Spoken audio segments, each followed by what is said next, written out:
चलिए आज हम लोग बात करते हैं बहुत ही इम्पोर्टेंट क्वेश्चन 1857 ईस्वी की क्रांति क्या है, इसके कारण और परिणाम बताइए। यह प्रश्न हमेशा परीक्षाओं में आता है। तो हम लोग जानेंगे पहले कि 1857 ईस्वी की क्रांति क्या है।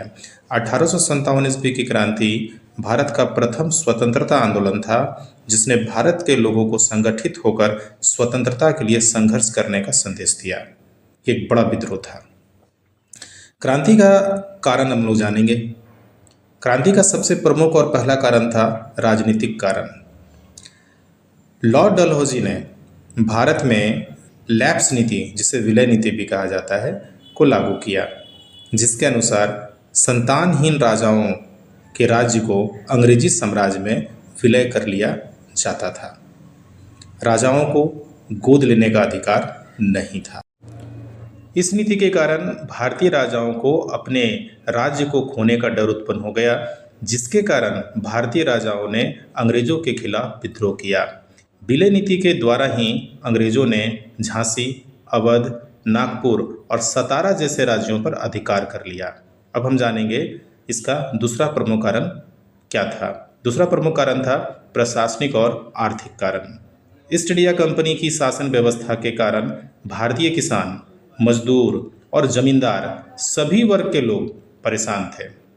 लगान की दर बढ़ा दी गई थी, जमींदारों की जमींदारी नीलाम की जा रही थी, कर्ज का बोझ बढ़ता जा रहा था, आर्थिक स्थिति दयनीय हो चुकी थी।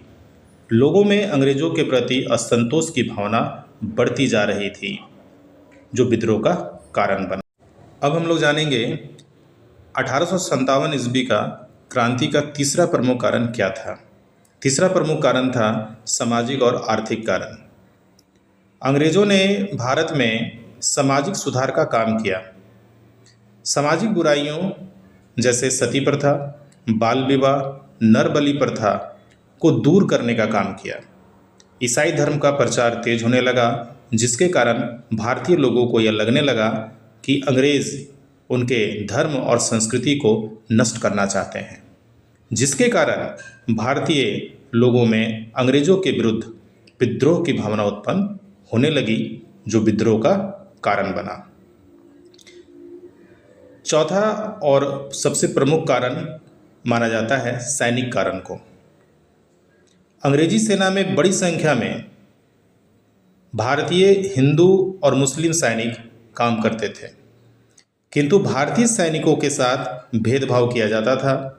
भारतीय सैनिकों को कम वेतन और निम्न पद दिए जाते थे।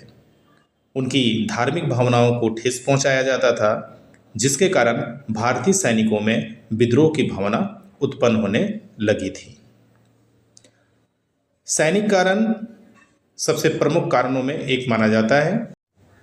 चलिए अब हम लोग जानते हैं 1857 ईस्वी की क्रांति का तात्कालिक कारण क्या था। तात्कालिक कारण उस कारण को कहा जाता है जिसके द्वारा विद्रोह शुरू हुआ।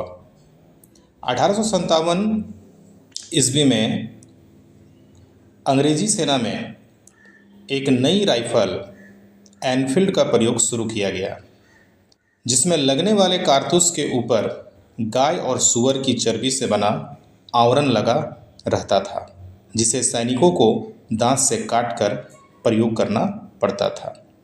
यह भारतीय सैनिकों की धार्मिक भावनाओं के खिलाफ था। बैरकपुर छावनी में मंगल पांडे नामक सिपाही इसका विरोध करते हुए अपने अधिकारी सॉजेट को गोली से उड़ा दिया, जिसके कारण मंगल पांडे को फांसी की सजा दे दी गई। 9 मई 1857 ईस्वी में मेरठ छावनी में भारतीय सैनिकों ने विद्रोह शुरू कर दिया और वे दिल्ली की ओर कूच कर गए और वहां जाकर उन्होंने बहादुर शाह जफर को अपना नेता घोषित कर दिया और यह विद्रोह तेजी से फैलने लगा। इसे सिपाही विद्रोह भी कहा जाता है। अब तक हम लोगों ने जाना कि 1857 ईस्वी की क्रांति के कौन कौन से कारण थे। अब हम लोग जानेंगे क्रांति का परिणाम क्या हुआ। क्रांति का पहला परिणाम हुआ कि कंपनी का शासन का अंत हो गया। भारत में 1857 ईस्वी की क्रांति के बाद ईस्ट इंडिया कंपनी का शासन को हमेशा के लिए समाप्त कर दिया गया। ब्रिटिश संसद के द्वारा कंपनी के शासन को समाप्त करने की घोषणा कर दी गई। दूसरा परिणाम हुआ महारानी की घोषणा। इलाहाबाद में लॉर्ड कैनिंग के द्वारा महारानी की घोषणा को बताया गया। इसमें यह घोषित किया गया कि भारत का शासन अब सीधे ब्रिटेन की सरकार और महारानी के हाथों में आ गई है, यानी भारत का शासन अब सीधे ब्रिटेन के द्वारा नियंत्रित किया जाएगा।